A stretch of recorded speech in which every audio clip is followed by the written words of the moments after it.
Hey everybody, welcome to the channel. If you watched yesterday's video, I was working on the water and talking about the water systems in the greenhouse, the subterranean greenhouse here.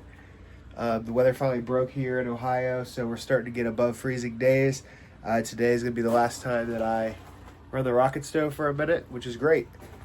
The rocket stove is not meant to be run every day. It's more of like a certain situation, such as below freezing in the night and below freezing during the day, and also in times of when it's below freezing and we don't get sun for a long period of time. So that's great because running the rocket stove all the time is I'm down here a lot, which is fine, but also it's nice to get a break from that. So with the water system I talked about yesterday, I have this rain barrel right here you can see behind me. The rain barrel, it's a 55-gallon drum, I believe, or 60 gallons, plastic. I got it from my old boss at my old job. And it has a spigot on the bottom. I haven't used it in a while. It's at the very bottom. And so I'm going to start using that again. I cut a huge hole in the top here. And now I'm going to cut back to some footage from yesterday where it shows you how I really messed up. And instead of draining the rain barrel first or like covering the water or somehow, I just cut this big hole out, got shavings all in the rain barrel, and spent a long time yesterday cleaning it out. So now it's all fresh and clean. And I also have this new grate over top. So I'll cut back some of that footage and then I'll meet you back here. So I've got this kind of grate, and I thought it'd be sweet to put it here. So what I want to do is I want to cut this hole open more, and I'm going to leave this spout because I can hook up a hose and a pump to it, or I can close it off like this with this little cap here. So I'm going to keep that closed off, and so I'm just trying to fit this in here like this, and I have my shears. And it's not really that easy to cut, but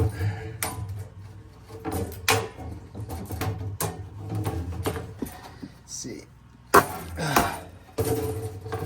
There we go. Alright, so this is one corner. And I kept the rubber gasket. I don't know what this thing was for, but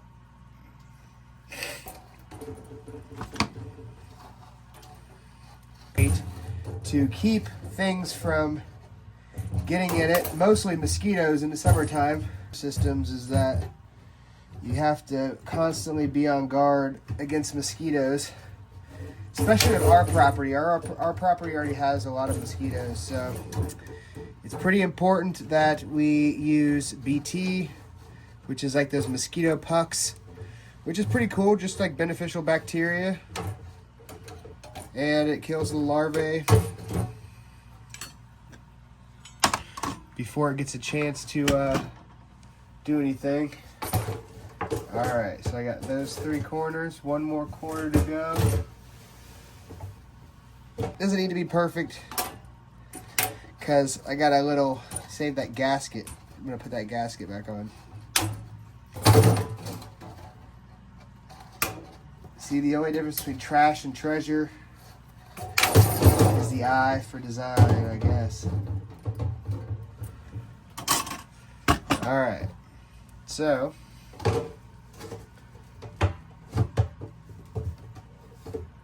gonna have this baby down like this.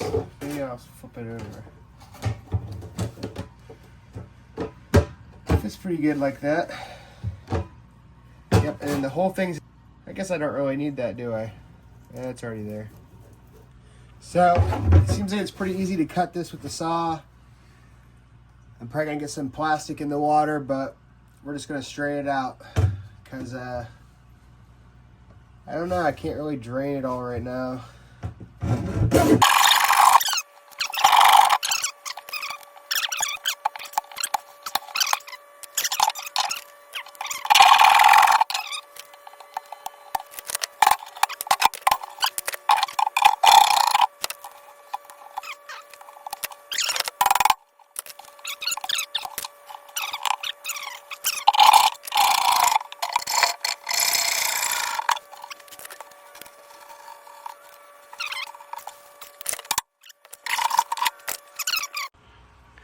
Okay, so got it cut.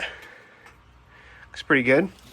Just gonna go in here and filter out all this plastic. It'll be fine.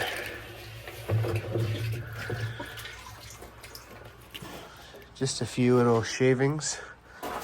Get my little trash can here. Can't wait to get this thing fully set up. I do love a good project, but all the good things must come to an end. All right, got the majority of it out, but you know what? I'm probably just going to end up dumping this water. Probably was not a good idea to saw into it like that, but you know what? Live and you learn, I guess. This thing needed to be changed anyway. I should probably change it and honestly like clean it. Because I don't think I've ever cleaned it since I got here because the hole is so small. But now that it's opened up, I think I can actually do it. So I think I'm going to drain it out and clean it. And then I'm going to attach this guy on there with some screws. And it'll be all buttoned up and ready to receive water. You can see that I did some work last night. I didn't really have the room to be able to film it where you could actually see. This greenhouse it's tough to film in this greenhouse sometimes. It's a small square structure and it's really hard to get everything in frame. But I'll get better at it as time goes on. I have this gimbal I'm using now. It's a lot nicer to use. It stabilizes it so you guys can see what I see. And so you can see that everything. Made it last night. I ran the rocket stove for a few hours last night just to combat that last night of cold. And we're starting to get more sun every single day. So you can see I use those teak inserts that we got from an old table. I'm going to clean them up eventually, but it's too cold to do the power washer right now. So they're just going to go up as is. But the idea here is that the rain from the gutter comes in through this hole. So I have some 2-inch PVC pieces I'm going to use to connect it down. I'm going to cut out a hole in this teak, just a small hole, and I'm going to run it through down here. And you can see the grate I have a fine mesh over top of that. And what I'm thinking with this is I think that I'm going to get moss, and I'm going to make a moss top for this. So that way when the water comes through, it'll strain through the moss first, keep it wet and moist. I can also mist it and things like that. The greenhouse stays pretty humid, so it should be the perfect environment for it. It's nice and dark, and it will filter the water as it goes down, so stay tuned for that. But for now, I am just going to connect the PVC down through this, and it's just going to simply hang down here. And then on the outside, I am going to put this valve here, this gate valve, ball valve, whatever. And I'm going to run PVC, a long length of PVC down here, and that's what's going to connect to the overflow eventually. I'm not going to connect it right now, but it's nice to have the overflow option because that rain barrel actually gets full quick. This roof above me does capture a decent amount of water. Ultimately, that's great because number one, we're catching water and it's not going down to the runoff, which is at the bottom of our property. And so we can save that beautiful water, and citrus actually like to be watered with rainwater. So I think we had a little bit of a nitrogen deficiency. So I used some rabbit droppings. Our friend, we watched their rabbit for a week, and so I kept all the bedding and droppings, and I'm using it to fertilize the trees. I also fertilize with ash, and I use like a organic all-purpose fertilizer as well. So trying to bring these babies back to life. And as it says in the title of this video, we're also going to tap maple trees today because it is late January, and that is the time here in Ohio where we tap our trees. And we're not just going to tap maples, we're going to tap black walnuts as well. So I have all the things that I need from previous years to go ahead and tap. And in another video, we're going to make an evaporator. So I can show you how we do a DIY maple sap evaporator or black walnut sap. We have tons of black walnuts on the property, also maple syrup. So you guys are going to come along with me today as we tap the trees and get them going, because this year I really want to make a good amount of maple syrup. My target is a gallon, but if I got 2 gallons, that would be amazing. My biggest hurdle has always been efficiently boiling down the sap. Open fire, not good, and I'll talk about that more. We tried propane one year, that was expensive, and I really don't like doing it in the house because it turns your house into a rainforest. So let's go and take a quick side quest and tap some trees, and I'll talk a little bit about maple tapping, and then we'll come back and we can hook up this PVC. So I'm just boiling the taps to get them nice and sanitized before we go outside. So this is just some clear vinyl tubing that I am washing from last year. Get nice and soapy on the inside, and then I'm going to wash it out, and then that will complete the cleaning process, and then we'll go out and tap the trees. All right, I'm just going to show you some of the things we're going to use today. So these are my taps. So I made these when I first started maple tapping, and they work real well, so I just continue to use them. These are brass fittings. They got the barbs on them. This is 3/8 inch and into like the 3/8 inch tubing, which means that the other end is a 1/4 inch to fit inside the 3/8 inch tubing. So each of these lengths is like, I don't know, 2.5, 3 feet. And then this will go right down into a bucket. And so I'll get those ready, and then we'll go outside. And what else you need is a drill. And this drill just has a 3/8 inch bit on it. And yeah, so you can, I wouldn't probably go above a 1/2 inch hole. I think 3/8 inch is good for drainage, but also it's not big enough to where the tree has trouble healing, because essentially we're just making a temporary wound in the tree. And then when we tap it, it will produce until it heals itself, and it'll dry up, and then we can take the tap out and the tree will continue to heal. And so we always want to make sure we do it that way so that the tree can heal and keep giving us maple syrup for the rest of the year. So I'm going to use these 3-gallon food safe buckets. I've used 5-gallon containers in the past. You know, as with everything, you can see the back of our homestead here. As with everything, we like to reuse as much as we can. So these buckets were given to us. I just wrap the top with plastic wrap. I'll poke a hole and I'll put the tube inside. And then I can just, you know, change these when they're almost full and collect enough to be able to start boiling down. All right, guys, now we're down here in the backyard. There's my girlfriend Sarah's nature-based preschool. That's her outdoor classroom that I built not too long ago. See if I can zoom in. Pretty cool little structure. If you guys are interested, I'll give you a tour of the place. Here's our ducks and chickens and the chicken shed. I'm trying to work on this door right now, but a lot of stuff going on here. We have a whole acre total, but there's my firewood stack there. We tried to do like a circular firewood stack. Turned out pretty good. So this has been mostly for the rocket stove, and some of it's going to be for Sarah's chimney down there. So she's teaching the kids about fire safety, and I'm going to use some of it to evaporate the maple syrup. So that's why we're down here right now. Got all my stuff ready here to tap this beautiful silver maple. So this is a big daddy silver maple right here. Super tall, split trunks. I'm gonna put one in each one on each side. So I'm gonna show you here. If you do it right, you can tap trees every single year, the same trees. You're not hurting the tree. Essentially, it's just kind of like an IV for the tree, or I would say like letting blood or something, giving blood. But there's the wound from last year.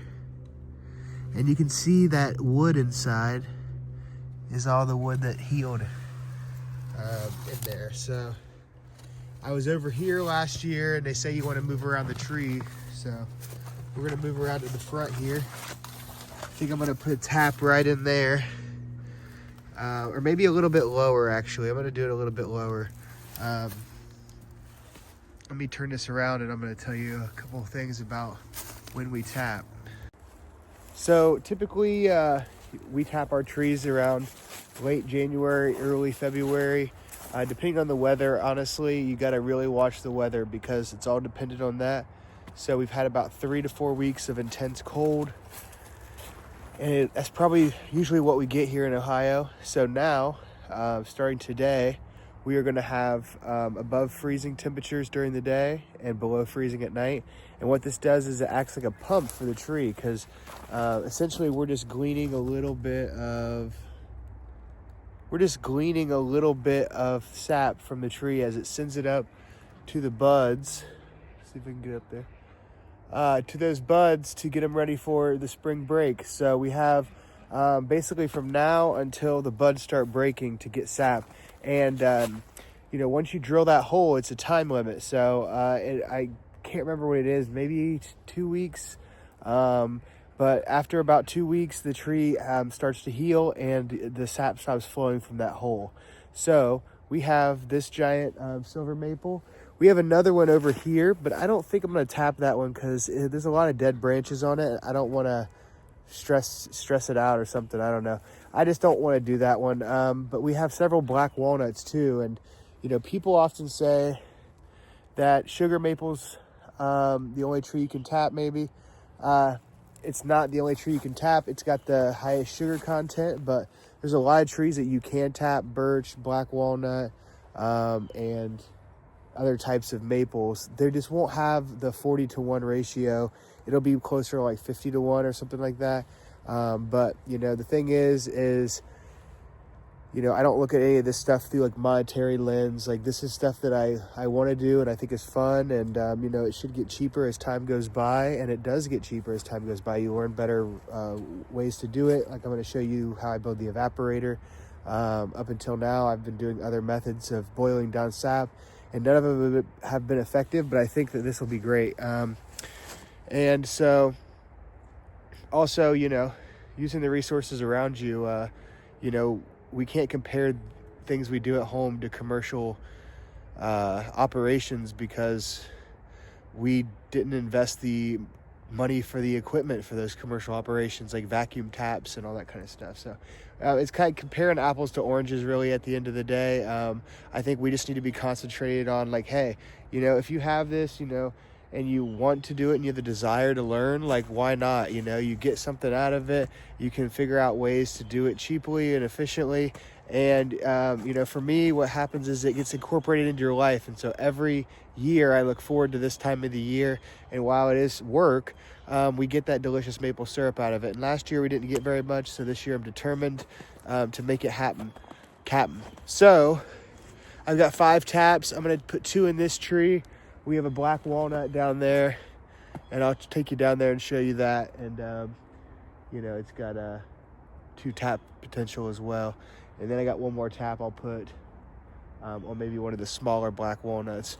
And we'll see what that starts to do. I may add some more taps as the week goes on. So let me set this up and I'll show you how I tap it.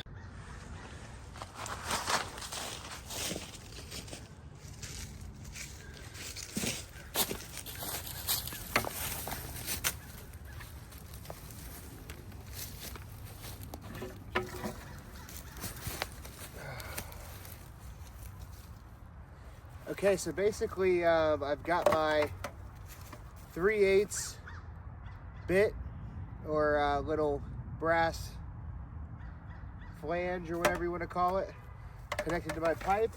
Want to make sure that I have good flow down, okay, into the bucket. Make sure the bucket can sit nice and level here. And I found out last year I want to make sure that I can get it as straight as I can. So maybe I'll go up here with it. And then you want to angle the hole up. I've got my bit right here. So I'm going to go in and I'm just going to angle the hole up so that way I got good drainage going down. And then I'll poke the hole in this bucket and I'll make sure we're getting good flow.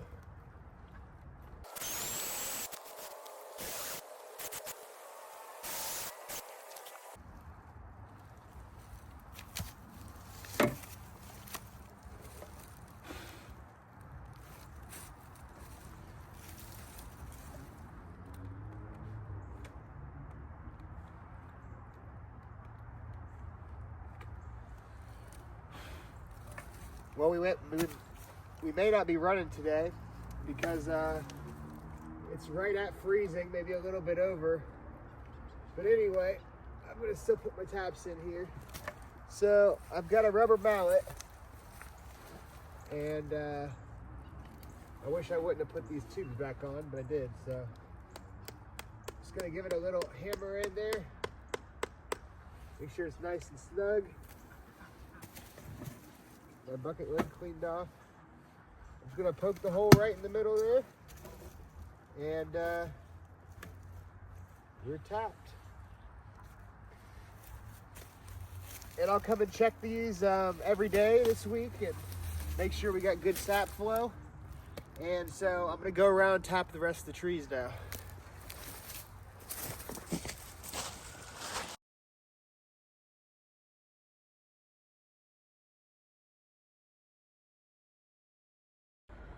All right, so now we're back here at the back of our property.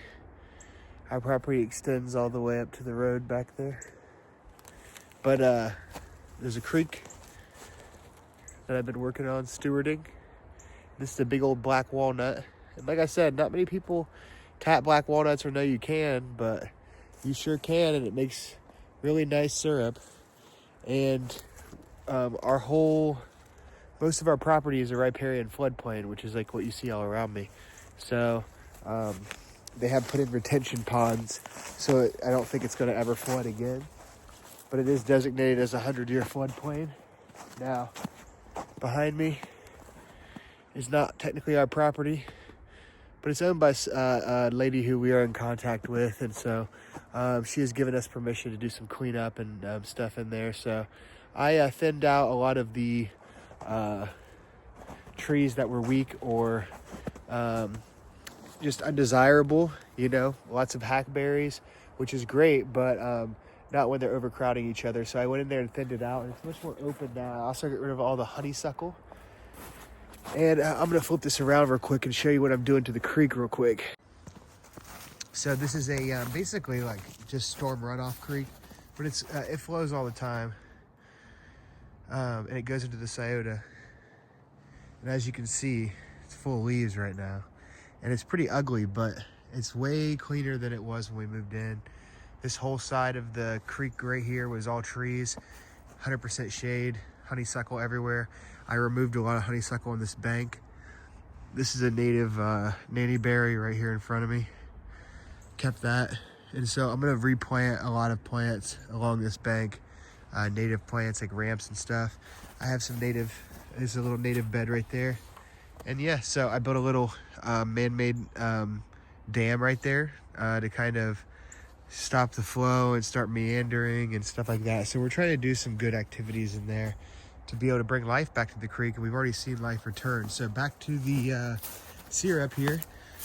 So, like I said, I'm not gonna get much syrup today, or some sap today, really. It doesn't seem like it's gonna flow. It's still pretty cold, but once we get up into the 40s during this week, it's really gonna start flowing, I think. So it's best to be ahead of it, I've found. In past years, I have not been ahead of it, and I've been right when it starts happening, and it's a mad rush to make sure you have everything, get the trees tapped. And there's just been years where I've just not done my best because, I was rushing around. So, with these activities like this, it's really, like I said, it gets incorporated in your lifestyle, and you can get ahead of these things. And when you're ahead of them, it doesn't seem like that much work. Because it's incorporated in instead of this extra thing that you're doing on top of everything else. So at least that's the way I look at it. So, and, when I started tapping, the first time I ever tapped maple syrup, me and a buddy from work, I used to be a chef for a long time here in Columbus. And we actually snuck into a local park with 5-gallon buckets and taps. And we tapped maple trees in the very back of the park, and then we would come back and carry the buckets to our cars and take it home and boil it down. It was, thinking back on that, it's absolute madness, but, and I don't condone or recommend that at all. But it was sure fun, and come a long way since then, and we're blessed to have a property now where we can do it safely and lawfully, even though, you know, it should be lawful to do that to trees. We should be doing that. Why are we buying maple syrup from everywhere around when there's maple trees everywhere, literally? So, you know, you can buy maple syrup locally for sure, and I would. But I have, and I do. But I do like to make it as well. So we're gonna tap this black walnut right here. Like I said, I'm gonna put 2 taps in it. And let me just show you real quick what you wanna watch out for, and make sure that you just do when you set your taps. So it can be trickier with these guys because they have really thick fire resistant bark. So see how thick the bark is there. Ow, it's kind of sharp too. So you want to find a thinner slice of bark right there, and you want to make sure you get your drill past the outer bark and the inner bark into the actual like xylem or the cardiovascular system of the tree. So you don't want to go any deeper than that. So, you know, 3/4 to an inch, depending. You know, that's why it's nice to do it on a day when the sap is running, because you can actually see it come out in real time. But I've done this a few times, so I kind of know where to hit it. But you also don't want to put your taps too close together. So I'm going to put 1 tap over here, and then I'm going to put 1 tap way over here. And you can see there's where I tapped it last year. So you can see that the tree is not harmed. It's just like giving blood. And I've actually saved this tree a little bit because it had some branches falling off of it, and it was stuck in that crevice in the middle, and so I saved it. But yeah, so I'm gonna go ahead and tap this, and then I'll show you what it looks like after. All right, there you have it. We got 2 taps in that tree. And I have 1 more tap. And I have 1 more bucket, so we'll do 1 more smaller black walnut. So yeah, next step is to borrow some cinder blocks from our neighbor, because this is just going to be a temporary setup. I've got some stovepipe, and we're going to set up a little evaporator, and we're also gonna get back in the greenhouse and hook up this water real quick, and then I'll probably end this video because, you know, as you can tell, I can go on forever. We probably don't have the time here.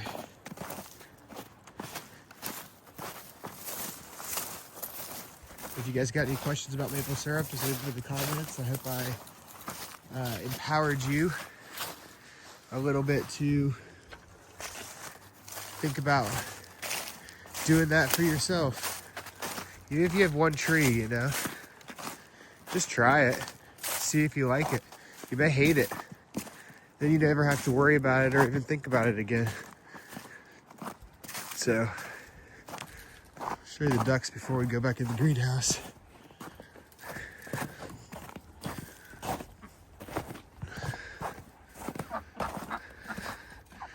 So we have ducks and chickens. I built this pond right here. Ow, I almost hit my head on that. So the pond's frozen right now. And the pond's a whole other story, so we'll go over that. A lot to catch up on here. But yeah, pretty cool. And so yeah, Sarah runs a nature-based daycare. They spend most of their time outside, and they got a front row seat for the chicken and duck shenanigans. And they live pretty kosher lives there. Well, unfortunately, I have to go to Lowe's at some point to get an elbow. I'm not going to be able to do that today, so I'm going to go ahead and put out the video. Sorry, you have to tune in next time to see me hook up the water system. So I kind of, I personally like doing stuff this way, these videos this way a little bit more. And yeah, so anyway, tune in next time, and we are going to get this water system figured out, because I also need to figure out an overflow and where that's going to go. And so I'm going to think about that for a little bit and make sure I have all the parts I need, and then we'll come back to it. Thanks for watching.